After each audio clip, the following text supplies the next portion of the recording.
Hey, welcome to the Patrice Brantley Show, where helping others is the name of the game. And on this show, we push purpose, positivity, and personal growth. I have to tell y'all today, I have the true pleasure of sitting down with Miss Sarah. I am choosing not to use her last name for a reason, because she is going to be talking to us about not just surviving, but escaping the public school system. You know, everybody holler about how they had to survive R. Kelly and survive, and now they're talking about they had to survive Puppy and Diddy. Honey, no, no, no, no. We're going to go even deeper, and we're going to talk about surviving the public school system. And when it's time for you to say, I got to go. Y'all come on in, give me love, give me love. Come on in and welcome Miss Sarah. Welcome, Miss Sarah. Welcome. Thank you so much for having me. I am so glad that you are here with us today. I feel like this is a topic everybody needs to talk about. So I want to definitely jump into it. And I want to ask, what's your story? You know, we're talking about this surviving today, but take me back to the beginning. Like I love to say, take me back to when it was young and fun. And what was it that made you want to become a teacher? Well, I think our stories, everybody's stories really start out the same. We just have a passion, a desire for helping others. And I just going through school, I was really good at math. I had 2 years of calculus before I graduated from high school. I actually started off as a mechanical engineering major, and from what they describe, it was a lot of projects and the hours were super long. And I everyone was just so isolated. It just they weren't very personable. So I just wanted to be in a place where I'm a social person and I like to help others.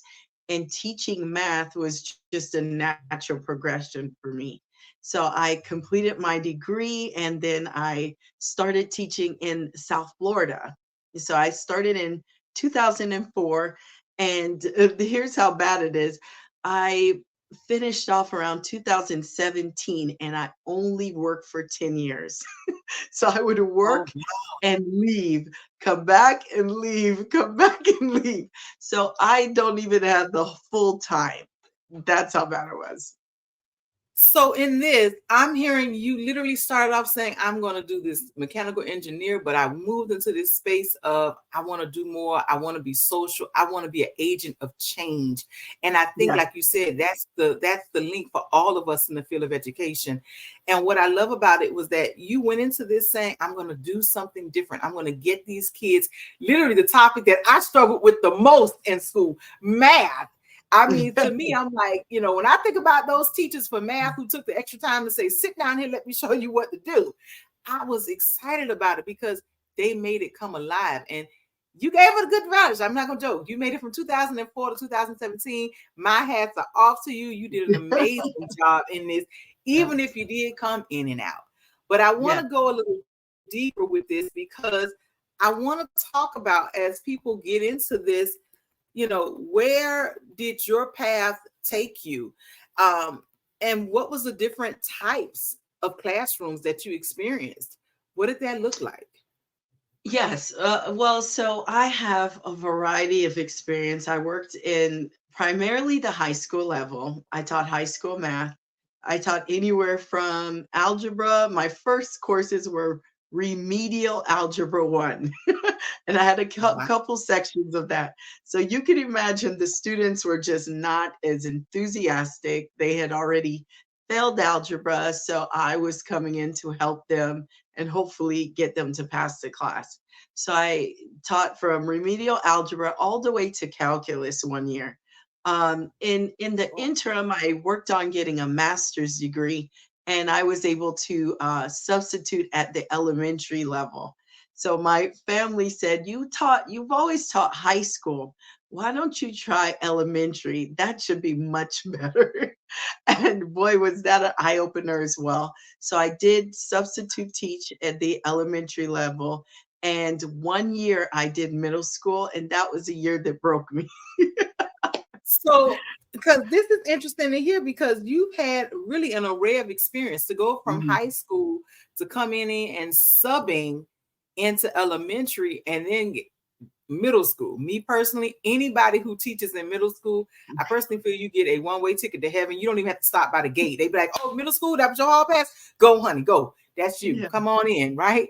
Mhm. In this, how how did that experience affect you? Because I mean, that's a lot of changing and a lot of time. I have to imagine it really did something to you.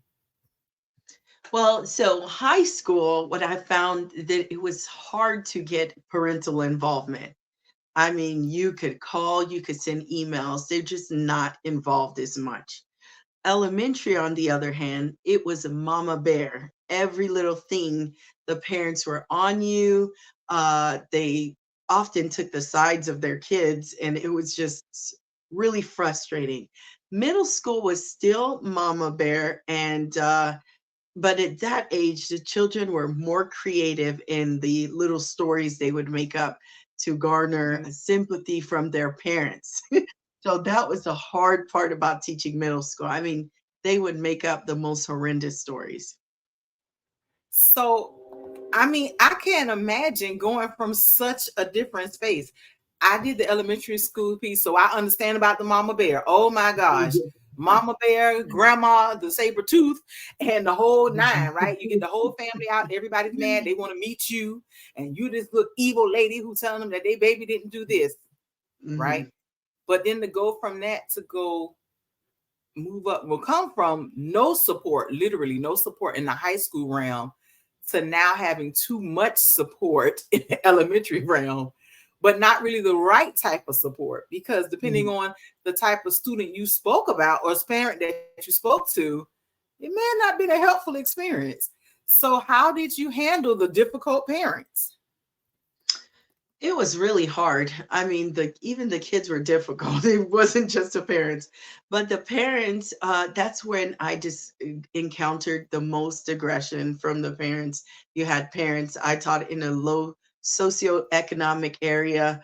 The parents were ready to fight you. Sometimes the conferences had to be just canceled, and just a principal would interact with the teachers because the parents had a propensity of violence. They were ready to fight you, and which is odd because you're there to try to help their child learn, and there's such a pushback and aggression, and it's just unwarranted, and you're trying to do your best.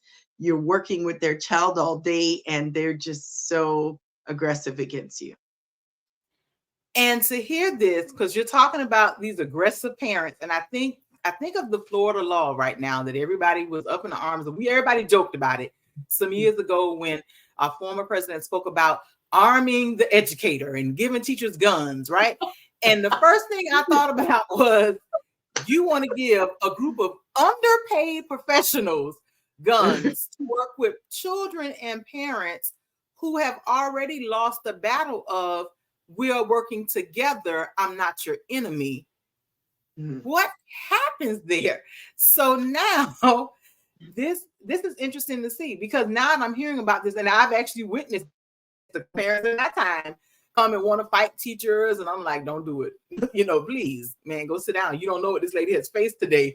She might get the best of you. I think you might leave her alone, that kind of thing. So in the midst of this, you go from having too much parent support to not enough parent support to parent support that's creatively structured to still shield my child. What does that look like in the classroom? Because when you talk about these parents and you're saying to these students, I want to see your best, I want to see you do your absolute, and now you're coming at me, you're ready to be violent, you're ready to be negative, and you're not really ready to help, you're ready to come in and truly fight and destroy. What does it do when you talk about the real issue, the grades? What does that look like from the Well, parent side? What does it look like when you're ready to sit down with that parent and say, let's talk about the grades of, I'm gonna use a name, Sally. And yeah. Sally is not necessarily making it work. Well, to just backtrack to the guns, Okay. that's very ineffective. That would be horrible for the teachers to have, because we see that the SROs have guns and they're still being attacked. They are still fighting students. Story after story, you see the SROs on the news, the school resource officers, they're carrying guns, and that's not deterring any violence. If anything, it's showing let's have a lack of respect for everybody, teachers, principals, and now police officers on campus. And the reason why is the rules of the system are set up against us. That's what parents really need to understand. We could write referrals and the referrals will fall on deaf ears. We have zero discipline. There is a system that is going through this country called restorative justice, where you cannot enact discipline. It's more of a mediation. So a student curses you out. Students are thinking, oh my goodness, what is the consequence going to be for that? Then they see their peer leave the classroom, come back with a bag of chips or whatever the administrator warrants, a good reward or good mediation for that little mediation session. They come back with that and they're emboldened. So our hands are tied when it comes to discipline. We're given rules like no headsets in class, and we take away the headsets, take away the phones, they're given the phones back. Or if they are extremely violent, the SRO will come and get them, not remove the phones. The parents will say, okay, we understand, and that child will come back. There's absolutely no consequence for misbehavior or anything on the campus. So, in the midst of this, you are fighting someone's thought process of we can give guns in this situation, but you're also fighting the no respect, really having your hands tied on both ends because you're getting no respect from the children, from the parents. But in the same hand, I'm also hearing there is no respect from administration because you're telling me, James, I'm going to use that name, James Brown, goes up here, acts out, comes back with a bag of chips, lollipop, and depending, well, at my old school, they came back with chips, a lollipop, and a juicy or a hug, Yes. depending on where you grew up. So And there's no everything was good. consequences. There's no consequences for misbehavior. And there's also laws at hand that we're not aware of. For example, during the Obama era, they sought to deter the school to prison pipeline. What it ended up doing is causing an overcorrection to where nothing is enforced anymore on campus, period. Students could bring marijuana on campus and they're sent to diversion programs. So they never actually face any consequences of anything they're doing. They can hit teachers and receive little to no time. There was a teacher, I watched it on the news the other day. She was hit 3 times by a student in the face. She didn't defend herself because if you defend yourself, you're at risk of losing your job and your teacher certification. So she had to sit there and let this student punch her in the face 3 times. And they said, he's facing 3 misdemeanors. There's no longer felonies. They're not charging them with any felonies. They're just charging them with misdemeanors. So when you have a system where teachers cannot discipline students, administrators cannot discipline students, then you're just going to have anarchy, and it's very hard to educate students under those conditions. So in the midst of this, we now have laws and systems that are being set up that's saying, yes, we're okay with the chaos, basically. We're okay with the chaos. How do you expect students to learn and grow and be that next generation that's taking the baton if we're allowing the foolishness to continue? What does that do for teachers who say, I want to stay in here? I'm so close to my pension. I'm so close to retiring. Or this is not the dream that I had, and I really want to make a difference. Where does that leave them? Teachers are demoralized today more than ever before. They surveyed teachers in Europe and America, and they found that 70% of teachers are saying they're suffering some type of a mental health issue. It's very demoralizing. Teachers are quitting. In many states, they cannot unionize, they cannot gather. And in Florida, you're thinking, okay, I have a union, and the union could be very weak. There's uh, sabotage even in the union because a union might be familiar with your principal and they'll give them a heads up. about the situation. They're working with the campus behind your back when in fact you think they're advocating for you. And it just doesn't translate just into the behavior. It's also into the grading systems and policies. Mm. Nationwide, we're having teachers being told that they cannot fail students. And many parents do not realize that there is a lot of grade inflation going on. There was one school district on Dr. Phil where a C started at a 44 on the grading scale. 44% was a C. 44% So was C. 44% So we're was grade pumping now to make yes. someone else feel better, but yet we're killing our children with sugared compliments instead of saying, listen, you got Yeah. to go home and study. We're sugaring them up, literally sugaring them up, handing them sweets and other things and saying, yes, sweetie, you got to see. What? When is this? How does this work? And so When does the parents are just focused. Many of the parents that I've encountered, they are just focused on the student passing. They're not looking at whether they are reading at a grade appropriate level. They're not looking at whether they could perform a math on a grade appropriate level. So all across America, and some people think, well, my kids are not in low socioeconomic schools. This is affecting every school in America. It's even translated to the college level where we have been told we cannot fail, curving certain tests. Even the state curves the tests after they take the state exam. That is also curved too.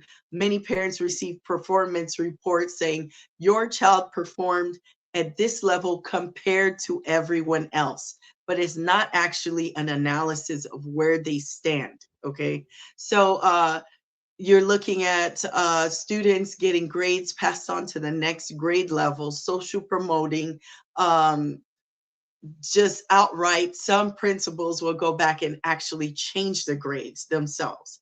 They go back and change the grades. So the oh wow. students have a false perception of self. They think they know more than they do. And fortunately, you think, well, it's going to catch up with you in college. And now the colleges are also curving the scores too. We found that there was a study recently that the students at Princeton University also had grade inflation. And when you look compared to the 50s, Oh the wow. 1950s, our scores worldwide have been coming down lower and lower. We are at a point right now, like when we went to school, a C, you know, if you gotten an A, you've gotten an A. These students, if you Mhm. get an A, that is probably equivalent to a C in our time. Oh So they're wow. not, yes, they're not learning what they think they should know. So what I'm hearing is it's not even just because people would say, well, it's the parents only, or people would say, well, it's the teachers only. It's the whole system. It's the system, it's systemic. And you're having Oh, schools nationwide. They're saying we want to promote grade equity. One student in Washington, one school district in Washington or in Oregon said, we're passing every senior because we're trying to uh, promote equity among the races by passing every single student, whether they could read, whether they could write, whether they could do that. So I find that they're conflating two different things. People are seeking equity in society, and now they're saying we're just going to pass everybody to do that. But that's not helping. That's not what the people are asking for.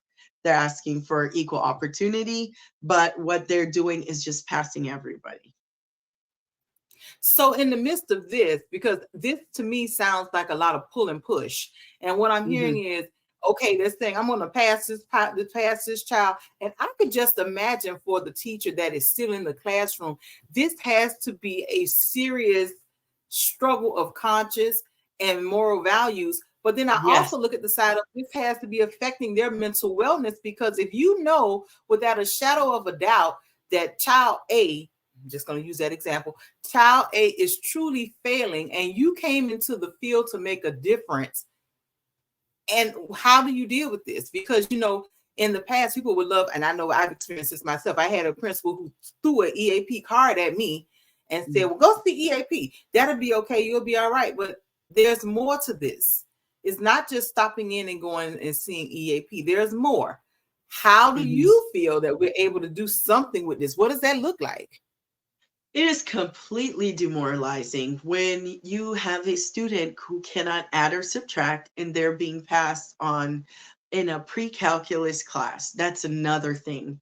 The schools are saying we are having higher standards. They're lying to the parents saying, we're having higher standards. If you want to graduate from high school, now you have to have pre-calculus to pass. Number one, I just don't think that's necessary for others, all students to have pre-calculus. Those going into STEM fields, yes, that would be beneficial, but every student doesn't need to have pre-calculus. So there's and then so they know they're not going to pass. So what ends up happening is you just pass them all along. So they're on paper, it looks like they're accomplishing more, but in reality, they still don't have the math literacy. So I had a student who could not add, subtract, multiply, or divide. And I told them, your scores, you're going to fail the class. You have to make up your work. You have to come after school for tutoring. He did none of that, and he still passed. He So, failed my class. He failed my class, but somehow he still passed and ended up graduating. so we're literally setting up these children to fail. Not just these children, we're going to depend on these children. These children are going to be doctors, nurses, teachers, and they do not have the academic skills to be in those levels, in those occupations. So what's happening is the bar is just being lowered, and you're having people who are not qualified entering life or death situations. My goodness. As I'm listening to this, I'm just thinking about some of the things, some of the lies, honestly, that are being told in the community, how they're being told, yes, the grading is well, we're doing higher standards, but you're just pushing the child along to make it sound good. But then I know that there are other lies that people even tell about the profession that people don't even realize. If you haven't had an opportunity to really walk this walk, I feel like just like everybody talks about, being in the jury or being selected for jury duty, everybody needs to have opportunity to be in that classroom. You need to Mhm. have a day where you come in and you sub in a classroom, so you know what it's like to stand up there and have your word be either looked over or not even heard at all, or have somebody else's child come and challenge you in the midst of So this. So there are political agendas that are going on at the school board level. They're being passed along to us. And then when we're executing the plans that they have set forth, they turn around and say it's the teacher's fault. We take the fall for everything. We have been taking the fall for this DEI in the classroom when most teachers are not even teaching DEI. The school boards and the state boards are the ones that are pushing this DEI. Most teachers on the teaching level, we're just teaching our subject area. We're being told what to do, and if we do something we're told what to do, we are taking the blame for it. I've heard teachers being called groomers, all kind of negative terms, all kind of negative terms. Groomers, lazy, they're not working, they're just passing kids along. We have our hands tied. We are doing everything we can to educate kids. The system is against us. Oftentimes the parents are against us. So we are the only ones fighting for this cause right now. I think my heart breaks because I did my time. I did close to 2 decades in it. Mhm, And I know when I stepped into it, my goal was I always would say, I'm a young gun in education. I want to see these kids do amazing things. mhm. And then to hear what's happening. Now, I guess for somebody, they will be saying, is all this happening after COVID or was this happening before COVID? It was happening before COVID, but the parents just became aware when they see the students that, okay, go ahead and work on this problem, and the student cannot do it. Most parents never sat down to do homework with their kids. So this was the first time that they had to sit alongside them and help them with whatever the objective was, and they realized their child knew nothing.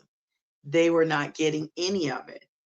And I've heard personally from some parents saying, I'm pretty sure my child doesn't know this, but she's still coming home with, he or she is still coming home with A's or B's. So they suspect something is amiss, but they just cannot put their finger on it. Most parents never see the test itself. If a parent really is interested in to see if their child is learning, go into the classroom and ask for the folder and look through the tests. You will find that most tests, the grades are curved. They're not a straight grade test. I would say almost every test, the grades are curved. This to me, hearing this, all I can think about is that poor teacher or that particular student who is, in the midst of this, and they're trying to figure out how does this make sense. For me, because on this side, I focus a lot on the mental wellness of educators, and I talk about, let's help them out. I know it was a big initiative to make sure the children had all their stuff together for mental wellness, but what happened to the teachers? We seem to forget all about them. I don't know where that happened. Everybody wants to now give children mental health days, and I'm all for that. Do that. But in the same hand, you're giving children mental health days. I need us to give staff mental health days. I need us to give staff real mental health and mental wellness tools, resources, and strategies. Going and buying a pizza and putting it in the teacher's lounge is not the answer. Telling somebody to go do some deep breathing is not the only answer. It's a whole spectrum. So for you, until you decided to step away from this, and really what I'm hearing, escape, like run, like until you got to the point where you can say, it's clear now, I can run. How did you handle your mental wellness in the midst of this? Well, when I was teaching, I was much younger. So a friend and I, we would always go to the gym because we found that really helped with the mental health. That helps with your physical health, everything. And we just didn't give in to here's food, we're going to throw food at you. That makes things better. You really have to prioritize your mental health. Whether you journal, whether you have a spiritual life, you have to focus on that and prioritize your life outside of the school. Don't fully bury yourself into the job. In some points, I'm not saying go on the job and do nothing, but certain levels of quiet quitting where you're not fully investing your 100%. You see, they're not taking your efforts seriously. So to keep exerting 100%, you're just driving yourself to the ground. You're going to burn out. So you have to pull back a little bit and, still focus. My main goal was, did I educate the children? All the other outside duties and things like that. And they wanted us to go to baseball games, sporting events on campus. And, I didn't do that. I just had to leave as soon as the dismissal. They didn't have me doing a duty, I'm leaving. I'm not making the school my home. Many of the teachers, their parents themselves, and they're neglecting their families and focus on the job. Leave. As soon as it's your time, leave. Don't stay later. You're not going to get any points for staying later. Not like a corporate America job where they make note of what you're doing. They don't care. And if anything, it'll make them entitled to believing that you should be there beyond your working hours. Wow. I am so, I think this was not only an eye opener for me to see it in another level because I left out of elementary, but to see that I was not alone. For those who are here, I want you to leave a final, not just a thought, but a final word of encouragement for those who are still in the classroom. Because I think so many times we just think, I'm here, I got to trudge through it. It has to happen. I don't have a choice. What's your final word for those in the classroom? My final words are find support groups. That was another thing that I didn't really have. Channels like yours, there's other channels that are very supportive where they're telling you the truth. It's not in your head. the discipline strategies, they help, but really it's set up against you. The system is set up against you. There's so much gaslighting in education where they make it seem like it's your fault, it's something you're doing wrong, when they know, in fact, the system is set up against you. So the job of the administrator is to try to motivate you to keep working, even though they know the system is set up against you. They're not going to acknowledge that. They're not going to tell you about the flaws. They just want to capitalize on their resources, which are you, and they just want to use you accordingly. So I would say find networks, find people who are teaching also, that you could share those stories so that you could validate that this is not something that is going on in your head, and just learn how to cope. That was the hardest, the most crushing part of it to me, is to still show up and learn how to find the glimmers of achievement, even within that system of failure. If you could connect to a student, if you could reach them, if they're having issues in their personal life, and you could mentor them, help them, if they finally get a concept, those students who still want to learn, take those as the accomplishments. Oftentimes we go into work and we'll have good moments, but we instead focus on the 90% bad moments, and we don't focus on the good moment. If you had a good moment, focus on that good moment and say, I did a good job today. We got that accomplished, and have that as your walk away. I love it. I am so overjoyed that you took this time to even sit with us today. Thank you so much, because I know that, you know what, you made me just realize I wasn't alone. I really thought it was me. I thought I wasn't doing enough. I was, I'm climbing the mountain every day. Let's do this.